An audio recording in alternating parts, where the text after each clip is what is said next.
Alors, bonjour, on se retrouve, comme on s'est retrouvé déjà plusieurs fois, à l'atelier de numérisation de la ville de Lausanne, et c'est le café du vendredi. Pour preuve. Alors aujourd'hui, je vous invite à partir en Chine, à Xi'an. Donc Xi'an, c'est une ville au centre de la Chine. Une énorme ville, une mégapole, 8 millions d'habitants. Et ce qui est étonnant, c'est que quand on arrive, on entre dans une ville énorme, immense, très agitée évidemment. Partout il y a du va-et-vient, partout des gens du monde. Et pas ou très peu de bruit, c'est ça qui est frappant. Pourquoi ? Eh bien tout simplement parce qu'il y a beaucoup de vélos électriques. Et c'est vraiment très étonnant d'être dans une mégapole, entouré d'énormément de gens, dans une foule, un très grand remue-ménage, un va-et-vient, mais il n'y a presque pas de bruit. C'est très étrange. Évidemment, ce qui frappe aussi quand on arrive à Xi'an, comme dans n'importe quelle ville de Chine ou dans n'importe quelle ville d'Afrique, c'est de voir qu'il y a autour de soi plein de Chinois. Et puis on est vraiment l'altérité, on est la personne qui est différente. Ah, ça c'est vraiment très étrange, très étonnant comme sensation.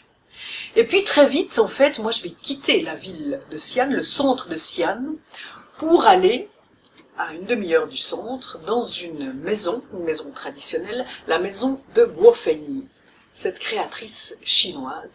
Guo Fengyi, c'est une femme, au moment où je la rencontre, qui a à peu près un peu plus de 60 ans.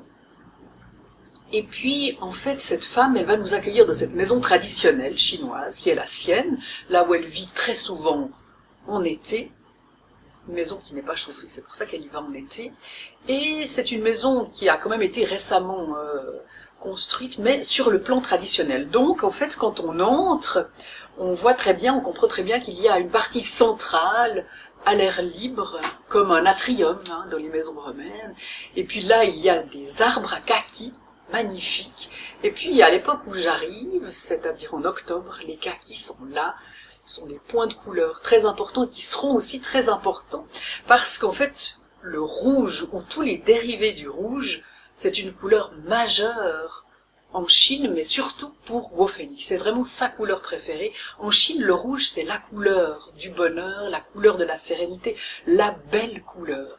D'ailleurs il y a une fête que je verrai dans un autre voyage, c'est la fête des lanternes rouges, vous avez déjà sûrement vu ces fameuses lanternes rouges, eh bien vraiment, on en voit partout, et cette couleur, elle est partout. Guo Fengyi est toujours habillée de rouge, ou alors de grenat, de violet, d'oranger, et eh bien là, elle est là, Guo Fengyi est là, juste cette photo.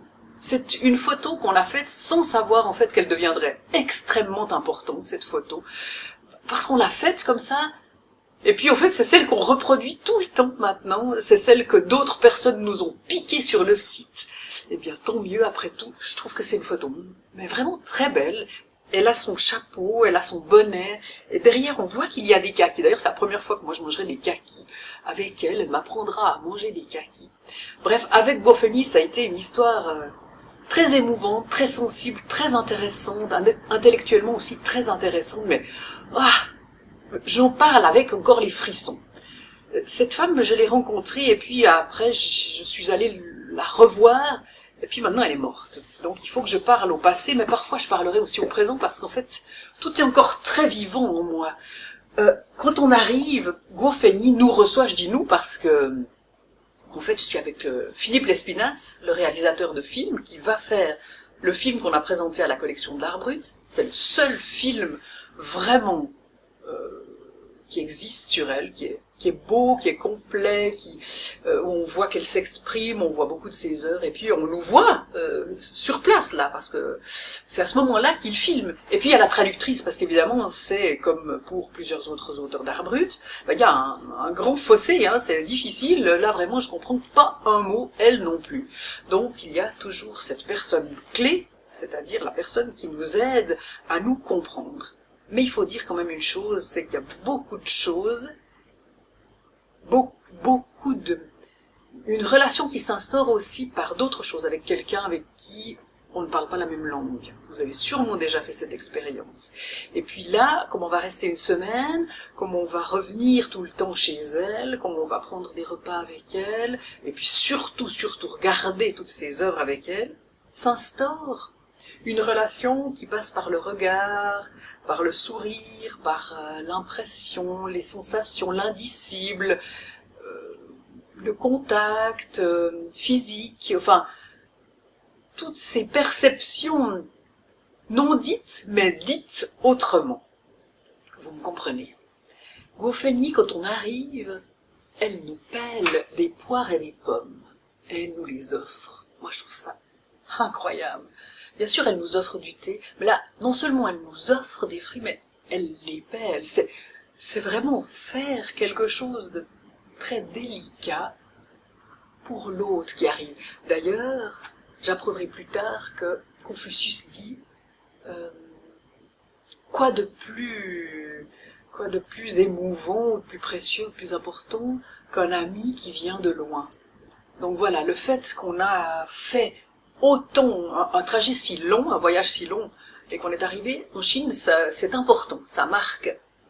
Et puis, elle nous offre du thé, bien entendu. Je boirai toutes sortes de thés durant ce voyage. Des thés excellents, des thés super moyens, puis des thés vraiment très peu. Parce qu'en fait, quand on boit du thé, on remplit toujours d'eau la même théière, quand on n'a pas trop d'argent.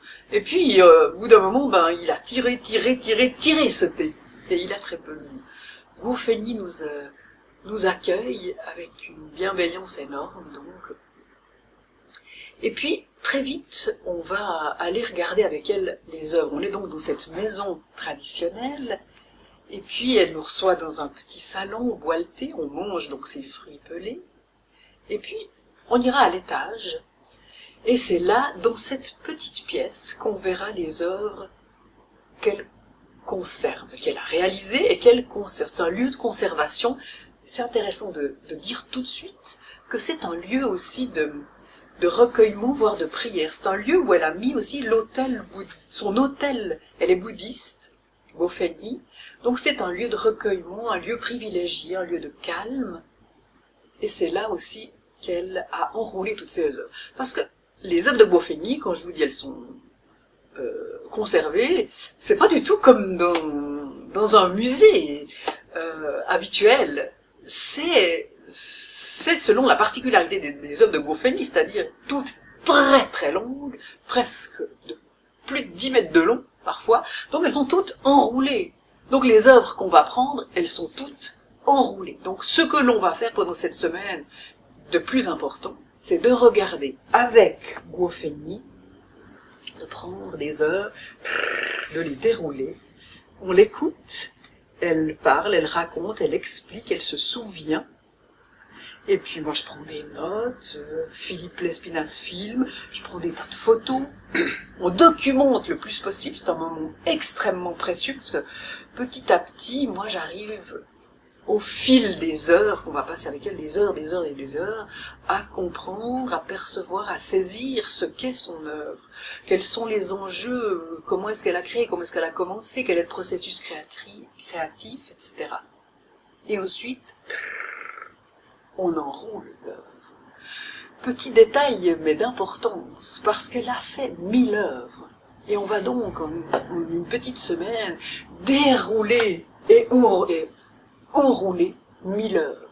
C'est aussi un gros travail physique. C'est un petit détail, mais enfin, c'est aussi important. Et en ce sens-là, je salue aussi toute l'aide que j'ai eue durant ce voyage et durant tous ces jours de Philippe Lespinasse et puis de la dame de compagnie de Guo Fengyi, qui, elle, est une dame qui est presque adepte, disciple de Guo Fengyi. Vous allez comprendre pourquoi. Parce qu'en fait, bon, elle assiste Guo Fengyi, elle fait son repas, elle fait ses repas, elle l'aide à s'installer, et puis elle l'aide aussi quand elle décide. En fait, à ce moment-là, Guo Fengyi est malade. D'ailleurs, en fait, quand on le sait, on voit un peu qu'elle est atteinte, qu'elle est quand même tirée, elle a les traits tirés.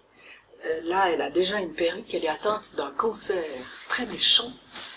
Et puis, elle est fatiguée. Donc, en fait, pendant cette semaine en Chine, on va passer beaucoup de temps avec elle, mais on va aussi passer beaucoup de temps à attendre. Parce qu'en fait, elle est là, près de nous, elle s'assied, donc sa dame de compagnie met des coussins, etc., l'installe, elle se prête au jeu avec nous, et puis, très souvent, elle en peut plus, quoi. Alors elle doit partir, et elle va se reposer un moment, et nous, on attend, on boit du thé. Je me rappelle qu'il fait un froid de canard. Je pense que ça se vérifie peut-être pas forcément sur le thermomètre, hein, mais j'avais cette sensation de froid parce que je me rappelle que j'arrivais jamais à dormir la nuit, alors j'étais complètement décalée. Et puis, je sais pas, il y a de la fatigue accumulée, il y a de l'émotion, il y a la découverte d'une œuvre, la rencontre avec une personne qui est très troublante, et je me rappelle d'un sentiment de fatigue et de froid énorme. Et je buvais ce thé sans arrêt, on boit du thé, on boit du thé. Et je me souviens qu'à cette époque, je fumais encore pas mal. J'ai arrêté depuis. Pendant que Guofenny se repose, nous on réfléchit, on pense, on relit nos notes, on s'interroge, on pose des questions à la dame de compagnie, puis aussi à l'intendant, celui qui s'occupe de la maison, parce que ces personnages, pour moi, sont toujours des personnages extrêmement importants parce qu'ils nous apportent des informations. Faut jamais négliger ces personnes-là. Non seulement elles nous aident beaucoup dans la maison, elles savent où sont les choses, elles savent où sont les heures, etc. Et puis elles savent beaucoup de choses sur l'artiste, sur la manière, sur la technique, sur la manière dont elle a de ranger les heures, etc. Bref, on déroule et on enroule. Et quand on déroule, moi chaque fois je me dis, je vais déjà faire une première présélection, parce que l'idée c'est de pouvoir obtenir des œuvres et surtout de faire une exposition. Faire une exposition à la collection de l'art brut à Lausanne et de faire une rétrospective, c'est-à-dire bien ce qu'on arrivera à faire, non sans peine, mais on arrivera à faire la première rétrospective de Guofenny. C'est le premier film qu'on pourra montrer à la famille, pas à Guofenny, elle sera déjà décédée, et puis au public, une reconnaissance extraordinaire de cette femme qui a vraiment jamais eu cette reconnaissance-là. Aujourd'hui, c'est intéressant de savoir qu'aujourd'hui, à la Biennale de Venise, ces œuvres sont exposées. Mais là, on est 3 ans plus tard. On revient à cette période d'octobre 2010. Donc, Guofenny nous laisse parfois, et puis nous laisse dans tous les sens du terme. Elle nous laisse physiquement, géographiquement, mais émotionnellement aussi. Elle nous laisse à cette découverte. Le corps est primordial dans toute son œuvre, dans toute sa production. Dans ces 1000 œuvres, le corps est omniprésent. Tout a commencé avec le corps. Guofenny, un peu moins de 50 ans, 47 ans, elle a 4 enfants, c'est beaucoup. Elle a 4 enfants, puis elle travaille. Ça, c'est tout à fait habituel en Chine à cette époque. On travaille, même si on a des enfants. C'est sa grand-mère, sa mère qui s'occupe des enfants. C'est tout à fait habituel, rien d'étonnant à cela. Et puis, 47 ans, elle tombe malade. Elle a des crises d'arthrite aiguës qui vont devenir de plus en plus aiguës, qui vont la faire souffrir énormément. Arrêt de travail. Elle ne sait pas encore que cet arrêt de travail sera définitif. Mais vraiment des douleurs énormes à toutes les articulations. On perd sa force, on perd son sommeil. Et puis, elle était très éprouvée. Les médicaments ne font pas effet. Et puis, en fait, elle va se mettre à faire du Qigong. Le Qigong, c'est une discipline très proche du Tai Chi, que vous connaissez sans doute mieux, qui travaille sur l'énergie, Qi, Tsi, c'est ça, c'est l'énergie, Qigong, Tai Chi, c'est toujours une histoire d'énergie. C'est une pratique corporelle qui implique des mouvements très longs, très calmes, et des respirations très longues, très calmes. Toujours dans la verticalité. Et ça, c'est important parce qu'en fait, ça se retrouve dans l'œuvre de Guofenny. Donc, elle commence à faire du Qigong, à pratiquer de plus en plus le Qigong. Elle va le faire tant et tant qu'elle va devenir maître de Qigong. Elle va inventer son propre Qigong. Petit aparté, moi, en revenant de Chine, je me suis dit que pour comprendre Guofenny et son œuvre, il fallait bien que je commence. Donc, je suis allée faire du Qigong. Et petite confidence, je n'ai jamais arrêté depuis. Je vous recommande. Bref, par le Qigong, elle raconte qu'elle se sent quand même de mieux en mieux, qu'elle arrive d'une certaine manière à apaiser un peu, toujours plus ses douleurs, et elle prend conscience de son corps, elle trouve une sorte d'équilibre intérieur, une aisance physique, Et puis, vous savez, en Chine, c'est pas comme chez nous. Il n'y a pas la séparation entre le corps et l'esprit. Tout cela est imbriqué, tout cela va ensemble. Hein, la vie spirituelle fait partie de la vie concrète. D'ailleurs, c'est, si je me souviens bien, Claude Lévi-Strauss, qui dans un entretien à la radio, racontait que, en fait, le grand problème dans notre civilisation, c'est d'avoir fait vraiment une nette séparation entre la vie poétique, entre le poétique et la vie réelle. Et que dans énormément de civilisations, qu'il a étudié lui, l'ethnologue Claude Lévi-Strauss, eh bien, il n'y a pas du tout, il y a cette interpénétration des choses. Et cela, on le retrouve très souvent chez les auteurs d'art brut. Et puis, on le retrouve dans beaucoup d'autres civilisations, au nombre desquelles la civilisation chinoise. Pour Go-Fengyi, tout cela va ensemble. D'ailleurs, elle raconte que non seulement ses douleurs ont été largement apaisées, mais qu'en fait, elle a compris que elle a senti que de nouvelles capacités naissaient en elle, ou alors peut-être se réveillaient en elle, comme si on les avait tous et toutes, mais qu'en fait il suffisait un peu de les stimuler, de les réveiller, de les solliciter, de les appeler, enfin simplement de les mettre en route, quoi, tout simplement. Et elle raconte aussi un truc très important, je ne sais pas si ça vous parle, j'ai raconté ça à certaines personnes qui m'ont dit « Ah oui, tiens, j'ai déjà entendu ça ». Sa mère lui raconte que lorsque, parfois les enfants, souvent, lorsqu'ils sont très malades, ils ont une grave maladie ou un gros truc, vraiment, mais une grosse varicelle ou une grosse maladie, eh bien, après cela, lorsqu'ils recouvrent la santé, eh bien, c'est comme si tout à coup, ils acquièrent une capacité. Elle raconte, par exemple, que des enfants très malades, lorsqu'ils sont bas âge, tout à coup, après cette maladie, hop, ils arrivent à écrire.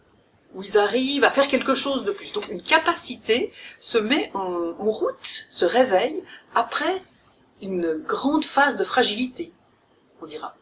Il y a une personne même à Lausanne qui m'a raconté « Ah tiens, ma grand-mère aussi parlait de ça ».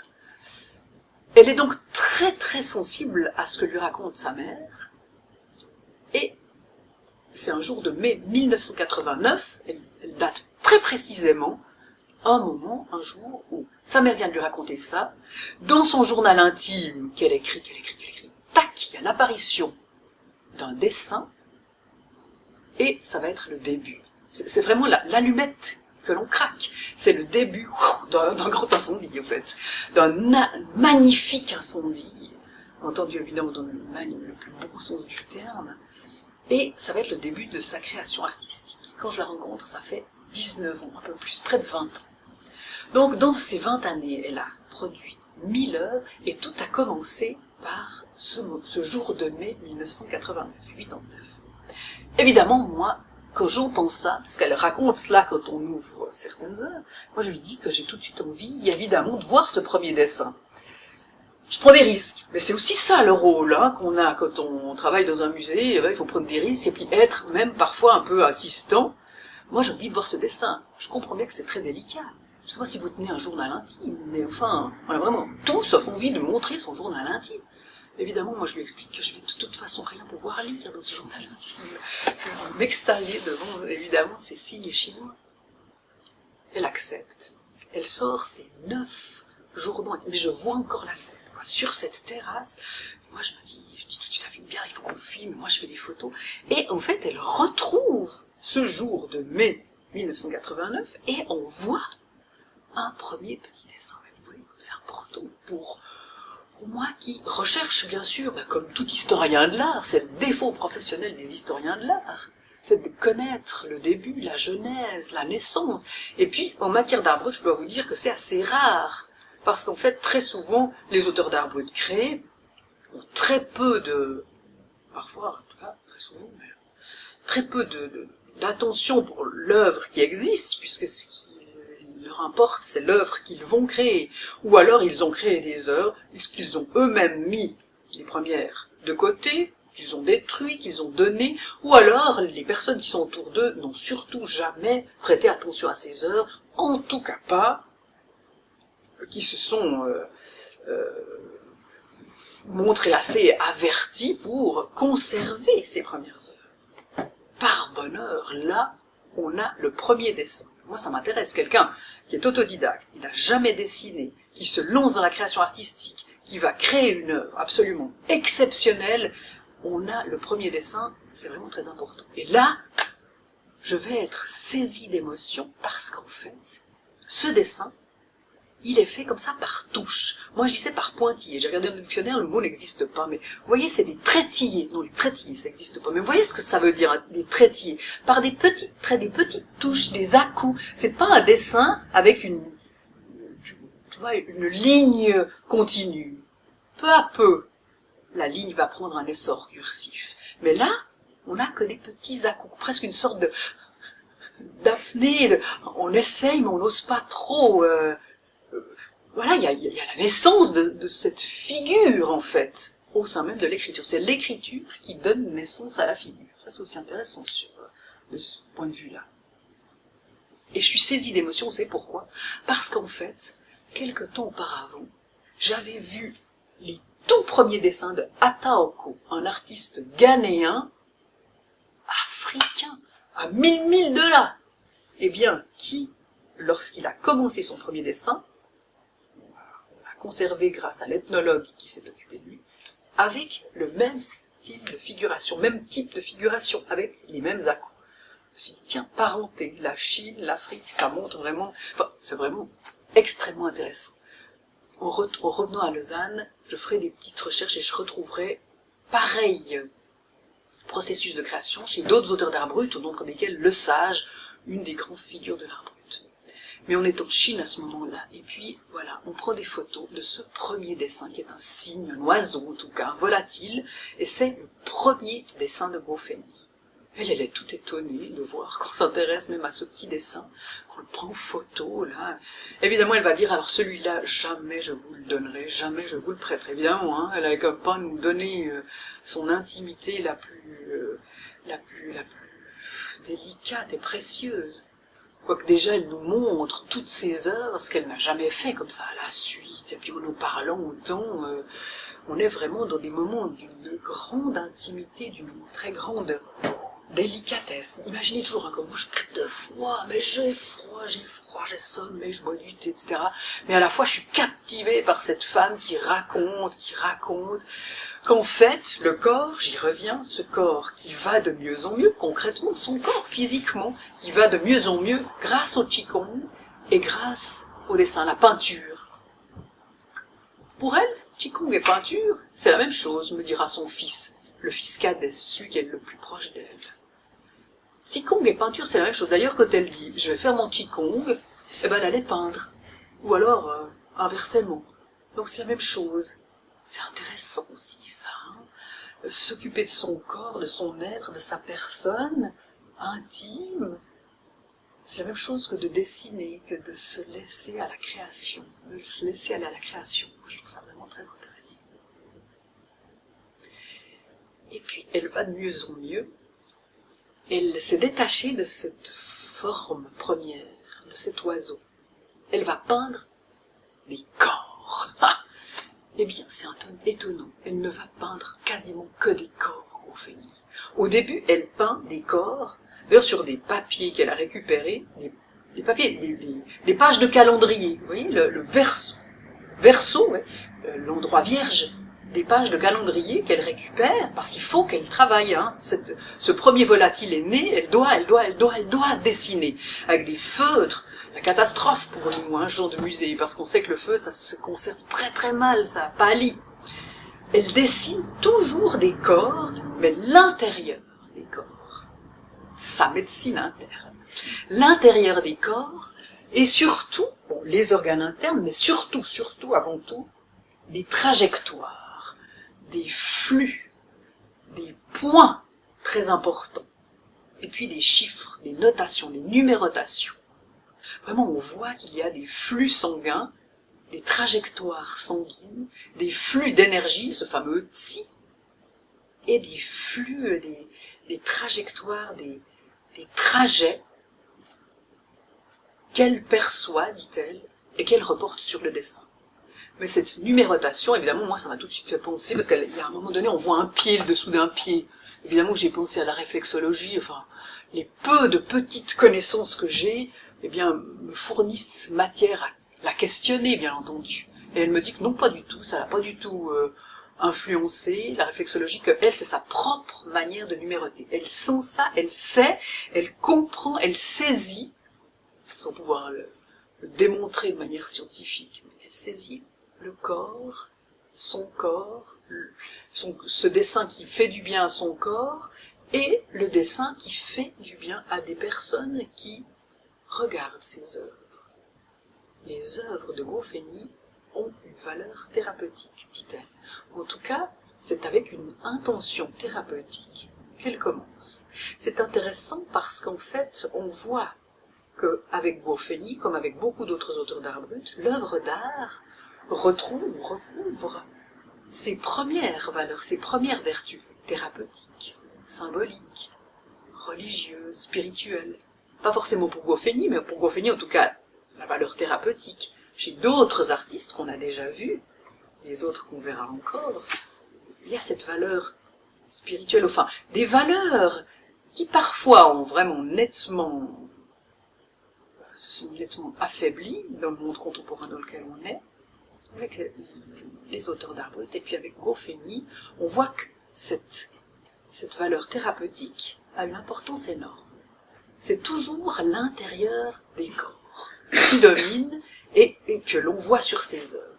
Et petit à petit, très vite, les œuvres vont prendre énormément d'ampleur. Quelques mois après ce fameux mois de mai 89, eh bien, il y a déjà des œuvres de très grande dimension. Une d'entre elles, d'ailleurs, j'avais tenu absolument à la montrer dans cette exposition, parce qu'en fait, on voit aussi avec quoi il était fait, hein, avec toutes sortes de papiers, de pages, de calendriers, qui sont collés entre elles, qui lui offrent la possibilité d'avoir un support de très très grande dimension, et en fait, elles représentent un corps énorme avec des inscriptions. Il y a toujours, on restera presque toujours chez Go-Feni avec une relation très étroite, très ténue entre la figure et l'écriture.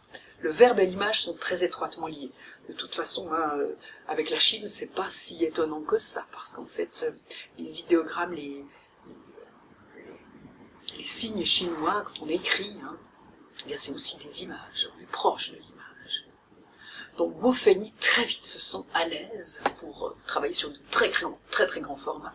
Ce corps qu'elle représente sur ce très grand format dont je vous parle, eh bien il a à ses côtés des inscriptions. Pluie, ciel, donc elle est en relation avec le cosmos, et c'est avec sa propre personne que, voilà, les choses s'emballent, parce qu'elles s'emballent vraiment.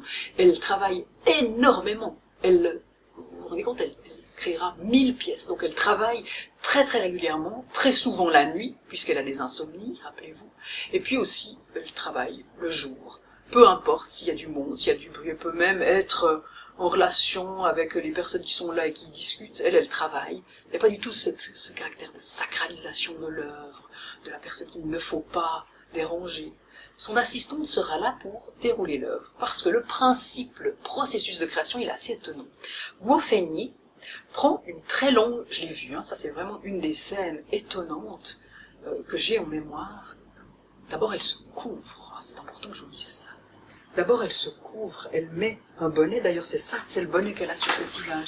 Elle met un bonnet, elle met une jaquette, enfin, elle se couvre. Vous savez, comme les personnes qui font de la méditation, peut-être avez-vous déjà vu, les personnes qui entrent dans le recueillement ou la méditation se couvrent parce qu'en fait, ils ne vont plus bouger, et puis entrer en contact avec leur intériorité, et puis, voilà, ce sont des personnes qui ont besoin de se couvrir, d'être au chaud, plus au chaud. Donc elle se couvre, et puis elle se met à... C'est vraiment, on est dans un tout petit appartement, là on a changé, hein, on n'est plus du tout dans la belle maison de l'extérieur, on est dans un tout petit appartement d'un grand immeuble dans la ville de Xi'an. Dans ce petit appartement, il y a une petite pièce et un petit bureau, tout petit bureau, alors qu'on sait qu'il y a des œuvres qui font plus de 10 mètres de long, tout petit bureau, et puis elle met le rouleau de ce papier de fibre végétale, très fin, vous voyez comme il est, hein, ce papier. Et puis, elle va vouloir prendre le centre de l'œuvre. Donc, elle va, avec ses doigts, hein, vous faites aussi peut-être ça, hein, que vous avez besoin vous n'avez pas de mètre ou de centimètre, vous avez besoin d'un moyen de calcul, eh bien, elle ouvre sa main, et puis entre le bout du majeur et le bout du pouce, voilà, ça lui fait, je sais pas, 20 cm, elle trouve le centre de son rouleau, et là, hop, elle s'est laissée aller, et elle va inscrire un mot, un terme. Par exemple, Wucetsian, c'est le nom de l'impératrice chinoise. Une seule impératrice dans l'histoire de la Chine, c'est Wucetsian, à qui elle voue vraiment une admiration sans borne, qui est d'ailleurs enterrée très près de Xi'an. Et en fait, voilà, parfois c'est Wucetsian, parfois c'est le nom d'un animal, un singe, parfois c'est un autre personnage mythologique, un personnage historique, parfois Bouddha, parfois Confucius. Voilà, le sujet, quel qu'il soit, elle inscrit le sujet au milieu. Et c'est à partir de là que les choses, comme je vous le disais, s'emballent ou se déroulent. Parce qu'en fait, elle va monter dans le haut de l'œuvre et dessiner avec une aisance, une rapidité, une hâte, même une frénésie absolument étonnante, avec un pinceau.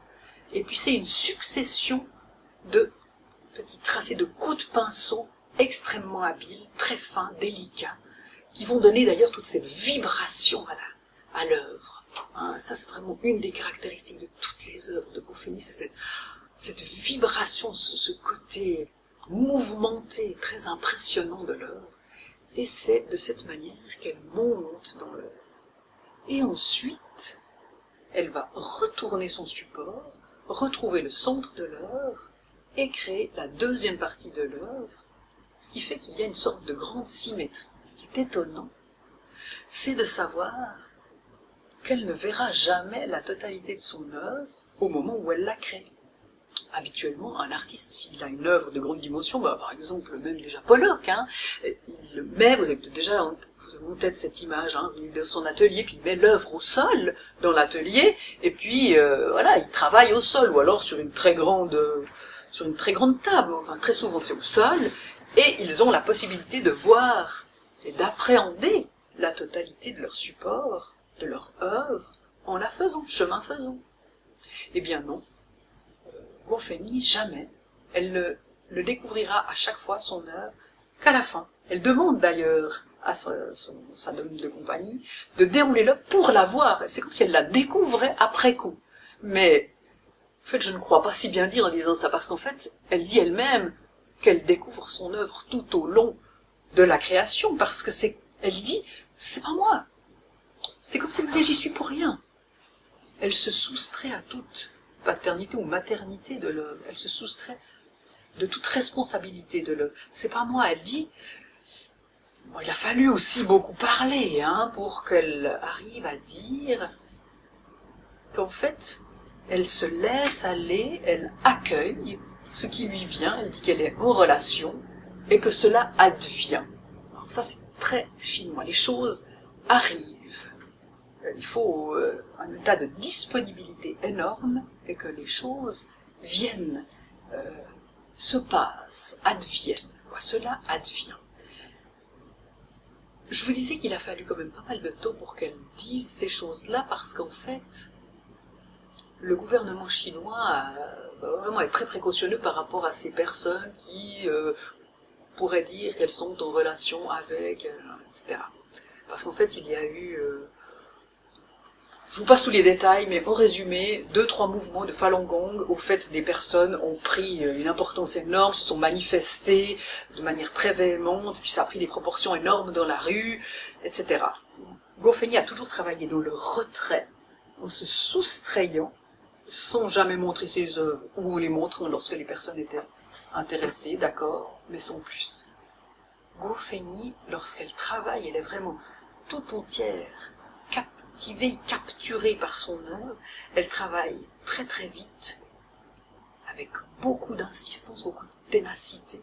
Et vous voyez ces œuvres, qui comportent évidemment une symétrie, mais axiale et latérale, vous voyez, entre le haut et le bas, axiale, et puis latérale, entre la partie gauche et la partie droite. Donc il y a une symétrie énorme. Et elle peint des corps, le corps de Wucetsian, de cette impératrice chinoise. Et qu'est-ce qu'il y a de plus symétrique qu'un corps? Vous vous rendez compte, même si c'est jamais une absolue symétrie. heureusement pour nous tous et nous toutes. Mais enfin, il y a quelque chose de très important, enfin cette notion de symétrie est très très importante. Elle mêle différentes couleurs, rouge, vert, très souvent, c'est une couleur qui vraiment domine, mais aussi orange, vert, et puis ça c'est très étonnant pour la culture chinoise. Ce type de peinture-là sont toujours travaillés dans le noir, ou les dégradés, tous les gris. Et là, elle met beaucoup de couleurs ensemble, entre elles. Et puis il y a une œuvre dont je parlerai qui est extraordinaire. C'était l'œuvre qui accueillait le visiteur, la première œuvre dans l'exposition à la collection de l'art brut. C'est une œuvre en fait où on voit un personnage et puis on voit un autre personnage. En fait, on voit plein de personnages. C'est comme une mise en abîme de plusieurs personnages. Là, c'en est qu'un détail. Mais ça nous suffira. En fait, tout ce qui est en rouge, c'est un personnage. À l'intérieur de ce personnage en rouge, créé, conçu grâce à des volutes, des sortes d'arabesques, vous voyez, hein, cette succession de traits de pinceau, de coups de pinceau, à l'intérieur de ce personnage rouge s'inscrit un personnage vert, traité exactement de la même manière, avec une succession, une juxtaposition de ces traits, à l'intérieur duquel se trouve un autre personnage. Vous voyez, c'est comme s'il y a le traitement de l'infini au travers du corps, hein, et puis ça va dans les deux sens. Je vous assure qu'en restant devant cette œuvre, des choses vibraient, mais tout simplement de par cette multitude de tracés qui s'inscrivaient pour créer des corps, et des corps, et des corps, et des corps. Étonnant, une profondeur dans cette œuvre, mais majestueuse, vraiment sur le plan technique. Il aimait énormément travailler sur des supports de très très oblongs, hein, plus longs que larges, de très très longues dimensions. C'était des caractéristiques de ces œuvres. Il y aura aussi un moment extraordinaire quand on sera en Chine, c'est le moment où on a envie de lui dire qu'on la remercie pour tout ce qu'elle fait pour nous, et puis on a envie aussi de la remercier parce qu'elle va offrir 7 œuvres à la collection d'art brut au terme de ce premier voyage, ce qui est vraiment extraordinaire, puis c'est fantastique parce qu'elle les a choisis avec une adresse, une délicatesse, une perspicacité. Ce sont vraiment 7 œuvres majeures et puis représentatives de plusieurs séries. Elle travaille aussi beaucoup en séries. Pour la remercier, eh bien, on va lui proposer de lui offrir des pinceaux. Alors on va faire cette expédition absolument extraordinaire en Chine, c'est d'aller dans un magasin de pinceaux. Son magasin de pinceaux, son fournisseur de pinceaux. Ah, si vous aimez les pinceaux, si vous aimez la peinture et l'écriture, et les encres, mais vraiment, c'est un délice, j'en ai même l'eau à la bouche, on en parle. D'ailleurs, je vais boire. En fait, on arrive, et c'est des guirlandes de pinceaux tout autour de nous, de toutes les dimensions, de toutes sortes, avec des gros manches, avec des poils très fins, très longs, très courts, des gros pinceaux. Vous imaginez combien les pinceaux sont importants en Chine, les calligraphes, etc. Mais vraiment, les pinceaux, on a envie de tous les prendre, les toucher, les essayer, ou en tout cas de pouvoir s'en procurer un. Impossible de sortir de ce magasin sans en acheter plusieurs. Elle sait exactement ce qu'elle veut, c'est son marchand, ils se connaissent très bien, elle essaye, elle est très claire, et puis elle lui renvoie tous les pinceaux qu'elle aime pas, elle veut que ce soit quand même assez dur, assez résistant, qu'il y ait du répondre, elle sait précisément ce dont elle a besoin, c'est un moment extraordinaire, elle va choisir ses pinceaux pour l'année qui vient. Malheureusement, elle n'a pas vécu l'année entière, et puis elle peignait très très peu à cette époque-là, parce qu'elle était très faible. Mais ce moment a été extraordinaire dans ce magasin de pinceaux, parce qu'en fait, elle a cheminé Guo-Feignon. On comprenait bien qu'au début, vous vous souvenez, ce petit oiseau, elle le fait avec, avec 3 fois rien, puis ensuite elle dessine, souvenez-vous, avec des feutres, donc du matériel de médiocre qualité, du matériel récupéré, ces pages de calendrier, de mauvaise qualité, terrible.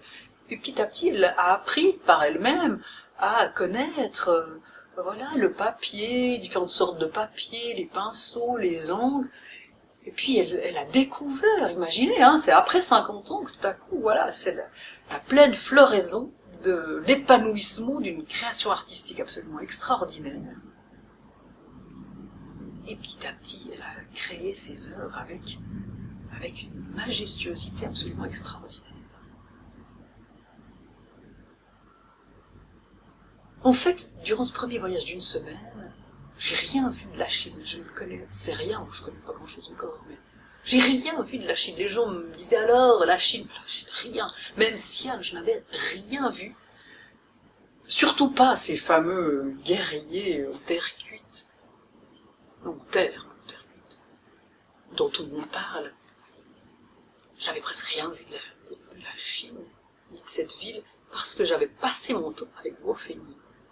J'avais passé un temps énorme, des heures et des heures avec elle, des heures à l'attendre, des heures à manger, avec la dame de compagnie. Elle mangeait très peu, mais elle était vers nous, autour de cette table, puis on avait ce grand... vous savez, au Chine, très souvent, on a au centre de la table un plateau tournant, et puis on se sert, on présente aux autres, enfin on partage, vraiment le repas c'est un moment de partage. Donc j'avais passé tout mon temps, puis le soir je rentrais, j'allais à l'hôtel, je dormais, on se levait. Et c'est étonnant aussi de voir, en fait, je vous ai parlé du Qigong, on se levait le matin, je me rappelle, on déjeunait dans cet hôtel, puis on voyait dans le parc, tout près de l'hôtel, dans un parc, des gens qui pratiquaient le Qigong. Beaucoup de personnes âgées d'ailleurs, extraordinaire, il y a énormément de gens, de vieux et de vieilles, qui pratiquent le Qigong dans des parcs. Pour lutter contre la solitude, c'est quand même extraordinaire, parce que tout le monde peut y aller, on peut très bien y aller, se mettre avec le groupe, et puis il y a toujours quelqu'un qui montre un peu, il y a de la musique sur un mauvais cassettophone, du thé chaud, elle est belle.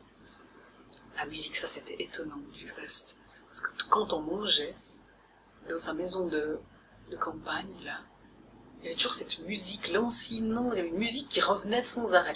La musique chinoise, hein, elle est créée selon un système penta. Il y a 5 sons. Il y en a moins que chez nous. Donc on a l'impression aussi que c'est beaucoup plus répétitif et beaucoup plus lancinant. Donc c'était très étrange, cette musique. Enfin, cette semaine entière était très étrange, étonnante, et puis m'a fait presque léviter, hein, quand même. Vraiment, c'était incroyable cette semaine. Je suis rentrée avec des souvenirs plein la tête. Et puis, c'était extraordinaire parce que je lui ai dit, voilà, que je la remerciais pour ces 7 heures, évidemment. Des remerciements chaleureux. Et puis je lui ai dit, mais vous voyez, je vous assure, on va faire une exposition, on va présenter vos œuvres, on va faire un film. Et puis elle m'a dit qu'elle était très contente, que c'était très bien, mais qu'au fond, ça lui était égal. Oh, ça, c'était grandiose. C'était grandiose. Ah, elle ne pouvait pas mieux me couper le souffle. Je trouvais ça mais d'une grandeur. Quelle élégance. Quelle femme.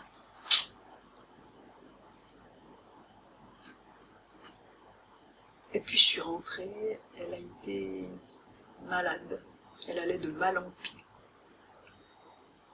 Le film avançait un peu. On a exposé ses œuvres très vite. On les a présentées à la collection de l'Art Brut. Moi, je tenais absolument à aller la revoir parce que je voulais retourner, faire un choix d'œuvres pour les prêts, pour organiser l'exposition. Ah, elle allait très mal. On est retourné, on est arrivé. Et puis là, vraiment, elle était très très malade. On ne pouvait pas la voir. Et puis, la première fois, quand on est parti, elle avait dit « Jamais personne n'a regardé ses œuvres autant. » Ah, ça c'était vraiment... Là aussi, le souffle était coupé. Elle ne voyait plus personne que sa famille. Et puis, elle a appris qu'on était revenu. Et puis, elle a quand même accepté qu'on la voie. Et on l'a vue pendant un tout petit moment. Elle était devenue très très mince. Elle s'était faite toute belle dans un bel habit traditionnel. Elle avait mis sa perruque, elle s'était un peu maquillée. Mon Dieu, c'était impressionnant de la voir. En fait, je ne sais plus très bien ce qu'on s'est dit. Je crois que c'était surtout très émouvant qu'on se voit. Et puis, c'est la dernière fois que je l'ai vue. Et quand je suis rentrée de ce deuxième voyage, je suis tombée très malade. Je m'en suis remise, mais c'était une très grosse pneumonie. Mais, je sais pas. tout ça était tellement troublant et tellement saisissant.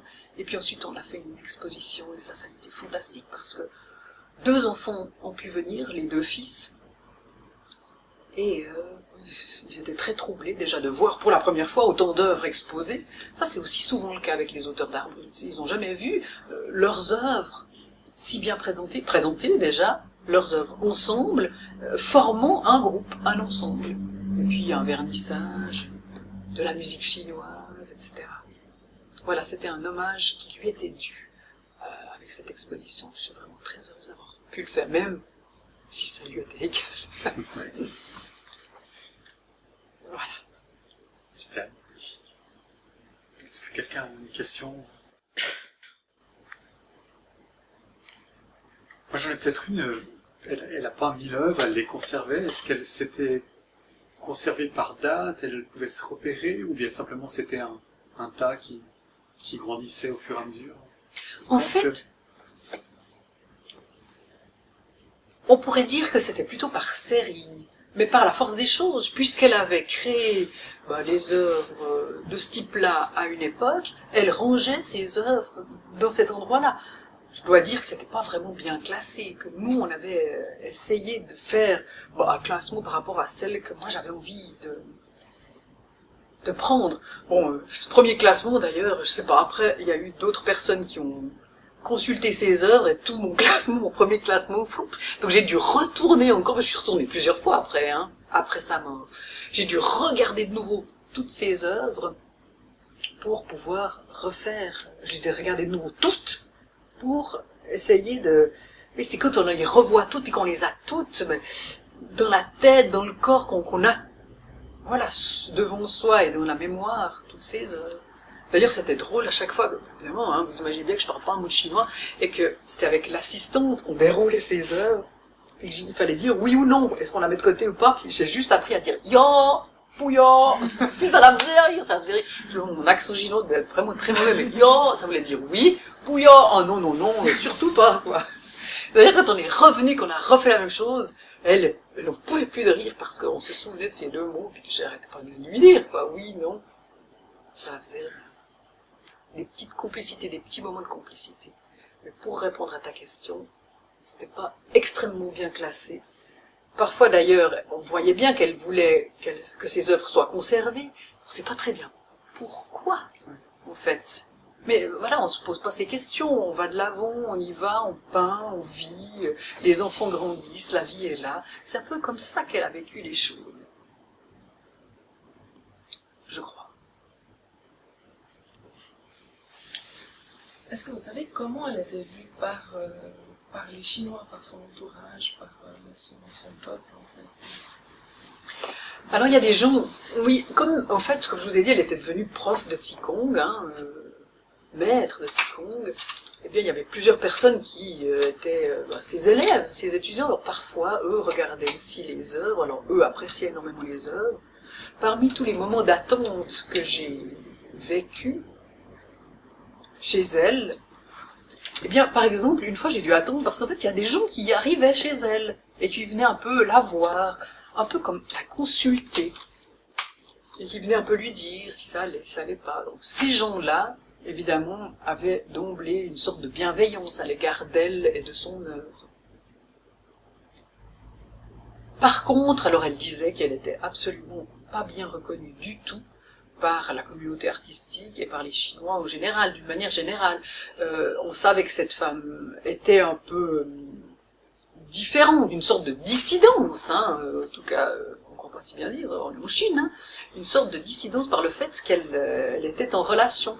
Et je me souviens qu'elle m'a dit, on ne m'a pas voulu à cette exposition parce qu'on m'a dit, on n'a pas besoin d'une sorcière. Ça c'est vraiment, je me souviens très bien, j'ai noté cette phrase-là. Donc elle était plutôt mise à l'écart, pas reconnue, peu reconnue. Il y a tout de même une galerie à Pékin qui présentait ses œuvres. Alors voilà, là, il y avait une reconnaissance, une forme de reconnaissance. D'ailleurs, ces gens font encore ses œuvres, à prix fort, évidemment, maintenant, d'autant plus. D'une manière générale, elle était pas ou peu considérée, voire mal considérée. Mais elle a cherché la reconnaissance, quand même.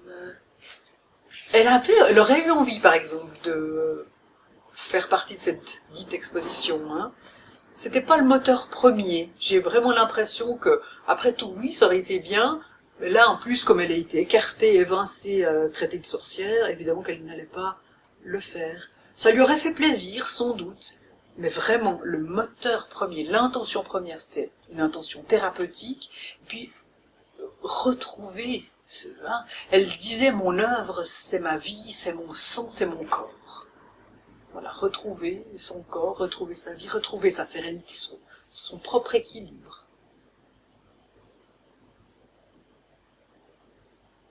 Mais c'était ambigu, parce qu'à la fois que je lui dis, je vais faire une grande expo, etc., ça m'est égal. Ça oscillait peut-être un peu aussi. Hein. Et puis art brut, pourquoi? Parce que suivant les critères habituels de ce qui ressortit à l'art brut, bien, parce qu'elle a quand même une forme, elle avait une forme de reconnaissance, si elle exposait dans une galerie, oui. elle avait une formation, pas de formation, non, pas de formation. Justement. Alors, art brut, parce qu'en fait, c'est pas par le fait, les choses ont changé, hein, depuis Dubuffet 1945, où de ces années-là, Dubuffet définit l'art brut. Les choses ont changé autour. Hein, il y a un intérêt de plus en plus marqué, de part des collectionneurs, de part des marchands, de part des galeristes, ce qui fait que le contexte a changé, qui fait que les auteurs d'art brut, les créateurs singuliers, les outsiders artistes, eh bien, sont l'objet d'une attention particulière et croissante. Vous avez vu maintenant à la Biennale de Venise, le tiers de la grande exposition est consacré à des auteurs d'art brut. Ça c'était complexifie pas terriblement ça complexifie, bien entendu, mais c'est d'autant plus intéressant.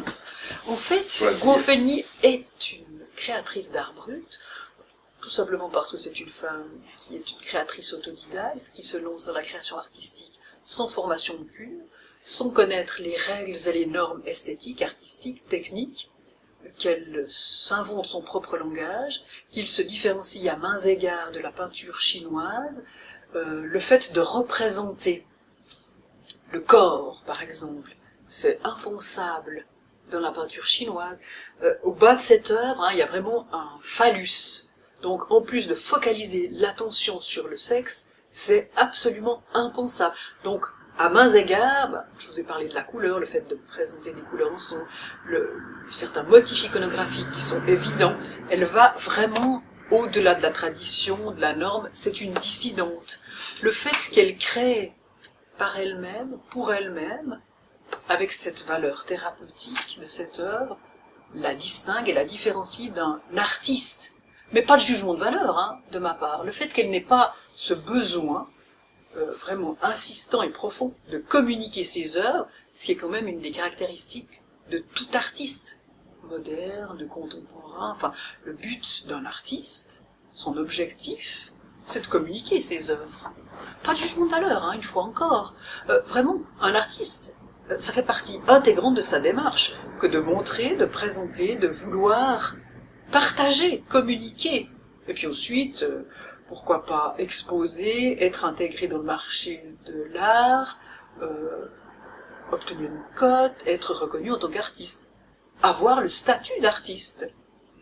Au contraire, les auteurs d'art brut, et Guo-Feini en fait partie, elle ne se prend pas pour une artiste. D'ailleurs, elle dit, mais j'y suis pour rien, c'est pas moi, je reçois des informations, c'est Bouddha qui m'inspire.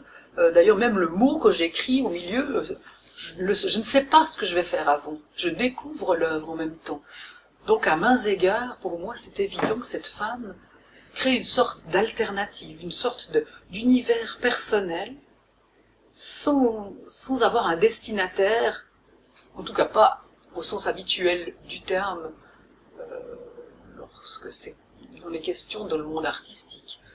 Là, ce destinataire, c'est elle-même, c'est peut-être aussi cette forme de force, de puissance à laquelle et auquel elle est reliée. Elle parle de force, elle dit qu'elle a des visions. Et puis voilà, cette création artistique qui est en retrait. Il n'y a quand même pas énormément d'artistes avec qui on regarde des œuvres et puis qui dit, vous savez, une exposition, ça m'est égal.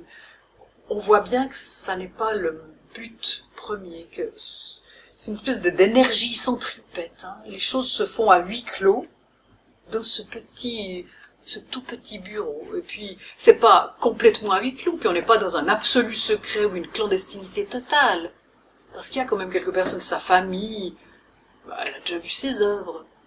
Bon, il s'avère que la plupart des enfants ne s'y intéressaient pas, sauf ce fils, le plus jeune. Mais voilà, ça faisait partie de la famille, et puis ils ont commencé un peu à regarder ses œuvres, parce que nous, on est là, et puis qu'on déroule et tout, etc. Et puis, elle m'a parlé de ce galeriste qui venait régulièrement chercher des œuvres.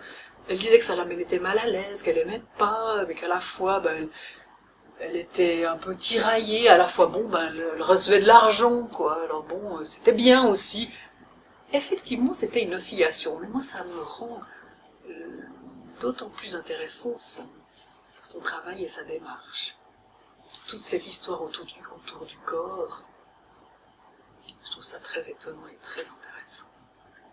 Maintenant, ce que je trouve très intéressant, c'est de voir, il y a une trentaine d'années que je gravite dans ce milieu de l'art brut, c'est que j'ai vu en 30 ans, mais comme les choses ont changé. C'était impensable, un intérêt comme il y a un intérêt aujourd'hui pour l'art brut. C'était impensable, ça n'existait pas. Moi, je me rappelle travailler dans la bibliothèque de la collection d'art brut, mais dans l'ombre, totalement. Écrire cette étude que j'étais en train de faire sur l'histoire de ce musée, alors qu'aujourd'hui, mais vraiment, sur l'art brut, on publie, on présente, les choses se vendent, il y a des colloques, à Paris, ils se succèdent, et puis il y a des collections dans les plus grandes métropoles d'Europe depuis quelques années. Londres, Vienne, Paris, Bruxelles, évidemment Lausanne, c'est le lieu le plus important, hein, le lieu historique de référence, mais vraiment, une espèce de... Alors tout cela est relatif, bien sûr, les œuvres de Goffegny ou les œuvres d'Aloïse ou des grands artistes de l'art brut, eh bien, se vendent, mais des sommes qui pour nous sont énormes, par exemple, je sais pas moi, 120 000 francs pour un Aloïse, mais ça reste rien du tout par rapport à des artistes connus, reconnus dans le monde de l'art en général. Grande artiste, Goffegny, grande créatrice d'art brut. Mais comment tu l'as rencontrée, comment t'as su qu'il y avait quelque chose d'intéressant qu'elle faisait? Oui, intéressant en fait comme question, parce que c'est une toute petite image qu'une professeure de chinois me montre un jour, une toute petite image, elle revenait de Chine, et puis elle me montre une toute petite image imprimée dans un petit magazine, et puis elle me montre ça en me disant, ah tiens, ça pourrait être intéressant, j'ai vu les œuvres. Une prof de chinois qui habite Lausanne, Blanche Obratov. Je lui rends hommage d'ailleurs, parce qu'alors, grâce à elle, en fait, je vois cette toute petite image qui me semblait assez intéressante, et surtout c'était écrit que Goffegny, vraisemblablement, devait avoir des visions. Ça m'intéressait d'autant plus. Et c'est grâce à ça qu'on a mené l'enquête avec le nom de l'artiste, le nom de la ville, et qu'on l'a retrouvé. Petit à petit, on a retrouvé le fil, et on a pris contact avec elle. Au début, elle n'avait pas tellement envie de nous recevoir, elle savait pas très bien pourquoi, quelle était la raison, qu'est-ce qu'on voulait. Et petit à petit, la confiance s'est instaurée, et elle s'est développée. Donc voilà, vraiment, c'est grâce à quelqu'un, comme c'est toujours le cas avec l'art brut, il y a quelqu'un qui vient informer, qui donne une impulsion, qui donne une information, un intermédiaire, qui ouvre la route.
Hoot.